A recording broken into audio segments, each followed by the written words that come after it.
Welcome back to the Authentic Living Show here on 94.9 FM and AM 950 The Word. This is Courtney Shaw, and we are talking about a summer to serve. And there's so many great organizations right here in our backyard here in Orlando, but in your backyard as well. And so we want to introduce you to an amazing program called CECO, and it's defined as the Cognitive Educational Center of Orlando. So in the months of July and August, we're going to be talking about all different ways that you can serve this summer. And this is a great organization we want to introduce you to for families that have children with different disabilities, especially when it comes to their motor skills. So we're excited to bring on Krisztina as well as Alison with CECO. They're here today to give us a little bit of the history and the background of the program and all the wonderful things that they provide. So welcome, ladies, to the Authentic Living Show. Thank you, Courtney, for having us. It's so great to have you. So Kristina's got a beautiful accent. So Krisztina, why don't you tell our listeners where you're from? I am from Hungary, as conductive education is from Hungary, and most of the professionals in this field are from Hungary because this is a method that originates from Hungary. So I was born in Hungary and moved to the United States in 2001 and provided conductive education services for families who had a child or children with motor disability. I moved to Orlando in 2014, and since 2014, I work with the Conductive Education Center of Orlando. Wonderful. And Alison, where is that located at? That is located on Cimarron in Winter Park. I'm a Central Florida native, so it's amazing for myself even to not have known about CECO right here in our backyard. So I'm so happy that you've had us in today so we can spread the word. Absolutely. So Alison, why don't you tell our listeners a little bit about what you do at CECO? At CECO, I am the executive director, and what we do is provide a center with various programs, currently 8 programs that serve a lifespan for the individuals we serve, from youngsters, which are 6 months old, newly diagnosed with cerebral palsy or other motor disabilities, all the way through Parkinson's treatment. And so by providing conductive education, we have individualized programs and group settings which really serve not only the students that we have, but really the families. And that's why it's such a special place. We really impact more than just the student in the program. We impact the families and, through extension, the community. And that's so powerful, too, because I think a lot of people don't realize the toll that it takes on the mom and the dad and even the siblings Absolutely. that have, somebody in their family with special needs. And just the toll that it takes on a daily basis just to get dressed and ready to get out the door. I think so many families take that for granted. It's always about rushing and being somewhere on time, but I'm sure that there's a whole nother routine that has to start hours before anybody else thinks about getting up just to get their family out the door. So I want to talk a little bit about the history of CECO too, because it's a special couple, right, that founded this center because they had a child that was struggling with a different disability as well. So why don't you tell us a little bit about the history? Well, Joe and Vicky Raymond had a child born with cerebral palsy. He was a preemie baby, and right after birth, he was diagnosed with CP. And when he was 3-4 years old, the family realized that the education system that is available for them are not necessarily maximizing their son's abilities, and they were looking for something different that will focus on what he can do and not what he cannot do. So really trying to see how they can maximize his potential. His name is Joseph Raymond, and basically he is the founders of the CECO program. And in 2001, they heard about the conductive education program in Hungary. They researched for the method, and they realized that it is available only in Hungary. And to make it happen for others, they decided to move the program over here to Orlando. And in 2001, they established the Conductive Education Center of Orlando. They started with 6 students in a small church in the basement. And their intention was just trying it for a short period of time, a summer camp.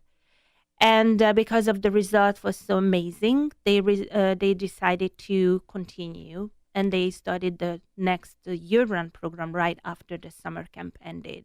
And since 2001, they are growing. And now this is our 17th year here in Orlando, providing conductive education for families. I think the past 17 years, they served more than 1,000 families. And this is something that is very unique. And we are going to talk about that later. Absolutely. Well, that's incredible. Just the back history. And obviously, they thought that you were so special. They pulled you all the way over from Hungary, right, to bring you here. Well, we have several conductors. My profession, the conductor, those professionals provide conductive ed called conductors, and most of the conductors here in the United States and any other country around the world are from Hungary. Wow. Not too many institute or university provides the conductor training, so it's very unique, and we are so happy to be here in Orlando and serve the families in Well, need. we're so thankful that you all have shared the gifts and the knowledge and the wisdom and the skill set with the world, because there's so many families that are out there searching for answers. And so that is such a gift that Hungary has given to the world and these special families as well. So, Alison, I want to talk to you a little bit because we are in the summer months, right? So I want to talk about the summer camps that you all provide for these families, because during the year, a lot of these families, depend on the public school system or the education system to help provide care for their loved ones. But you all do some special things over the summer. So why don't you share with us some of the programs that you provide? We do. We have 2 summer camps, and they are so much fun. The energy from ending a school year and starting summer has been so exciting. We serve about 30 students in each camp. We have 2 sessions. We just finished our first session and moved on to our second. And we literally have families who have relocated from all over the world to attend our summer camp. They plan it for the entire year. We have worked with foundations and private donors to try and fund the students to be able to come to summer camp. And in addition to that, it's not just coming for summer camp. They relocate their entire family for the summer. Wow, and that's a massive undertaking. So it is, and we really pride ourselves on providing resources for those families to find the right housing, whether it's the Ronald McDonald House or whether it's private housing or rental. And we have a wonderful team member who works in admissions and family relationships. And she does such a wonderful job in trying to coordinate activities for these families who have siblings, and they establish play groups among the siblings. And we really give the families companionship with each other. And that's a beautiful thing. It's incredible. I mean, it's truly holistic care. It's not just thinking about the child with a special need, but also the siblings, because I'm sure that causes them to have to grow up pretty fast, having a loved one that has a disability. And I'm sure they want some type of normalcy in their childhood too. So to even bring them together with other families and kids that they can understand and relate to what their day-to-day struggles are. And so I'm sure there's an instant bond of friendship amongst these children. And that's such a beautiful thing. As far as the summer camps, what are some fun, special things that you all do for these children that are unique, that just make it unforgettable, and for families to come literally all over the world? It's got to be incredible. Absolutely. So something really fun that we did last week, and in fact, I bring my own children to volunteer and help with the program and being around, because it's so wonderful to be able to have everyone witness the miracles that happen every day. After the end of the session, the last day, we did a field day with our students, and we bring them outside and we did water balloon activities. And they're trying to hit the assistants or hit other students with the water balloons, or try to pass them and have them not pop. And they were all in their decorated tie-dye shirts that they helped make themselves. That's cool. Every single task, every single movement, everything is intentional for the student to be able to practice the skills they've learned. So writing their name on a t-shirt with puffy paint is something that we help motivate them to do in the classroom. So to see the field day as a result of the hard work was really amazing. And coming up this weekend, we're going to see some of them doing bowling at our bowling bash. Oh, awesome. And so we try and make a lot of fun activities for them to be able to practice the skills they learn in their school program or summer program every day.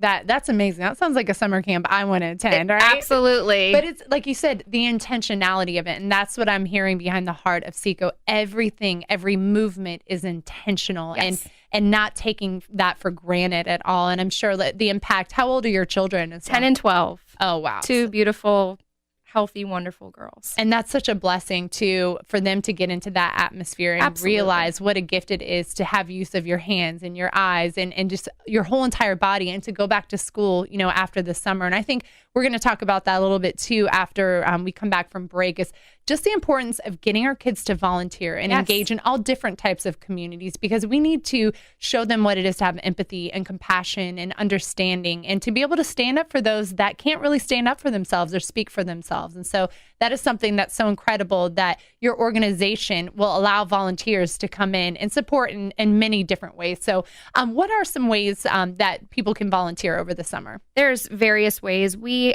rely on interns and assistants to help in the program and around the center, whether it's helping with fundraisers. For example, the Bowling Bash, we have a group of really great volunteers or interns from Full Sail University or from UCF who help coordinate things, digital media. We can really use any skill that anyone has to offer. So if anyone wanted to look at ways to give, it's not just a check that's written, it's time and treasure. So CECO.org, CECO.org. There are ways to volunteer and give for many of our events, or just coming into the school and helping around. Absolutely. And so, Alison, too, I know that you all have a special breakfast coming up here soon. It's on July 20th. Can you give our listeners a little bit of details about that as well? We do. We have a breakfast, usually about every month, where we like to bring people in for breakfast and a tour. The breakfast is always generously donated by Kiki's of Winter Park on Fairbanks. They're so good to us and helping in the community. And what we like to do is have everybody enjoy a wonderful breakfast there at CECO, get to meet each other. We have people from the business world, people from the nonprofit world, people who are looking for their next step in a career or to intern. And it's just a great time to see what we do at CECO, and a great social moment, and see what they'd like to do next. That sounds amazing. And so this is something open to the public? Do they just need to go on your website or Facebook page to sign up? You can go to our website, ceco.org, and register, or you can come in. It's 931 South Cimarron in Winter Park, and it is on Friday, July 20th at 8:30. It usually lasts about an hour. That's wonderful. And that's not a big commitment of your time, too, just to come and learn and see this gem that we have in our backyard. Absolutely. When you guys walked in, I mean, I had to tell you, I had never heard of CECO before, and that you guys are right here down the street from us. So I'm excited to get the word out and let people know about this wonderful resource for families with children with special needs. So when we get back from commercial break, I want to talk to you a little bit, Krisztina, about some of the programs and the intense therapies that you provide that really set you apart. And I know that you all have seen really some miraculous results over the years. And so I'm excited to hear about more of those testimonies when we get back. This is Courtney Shaw, and you're listening to the Authentic Living Show here on 94.9 FM and AM 950 The Word, where faith comes by hearing.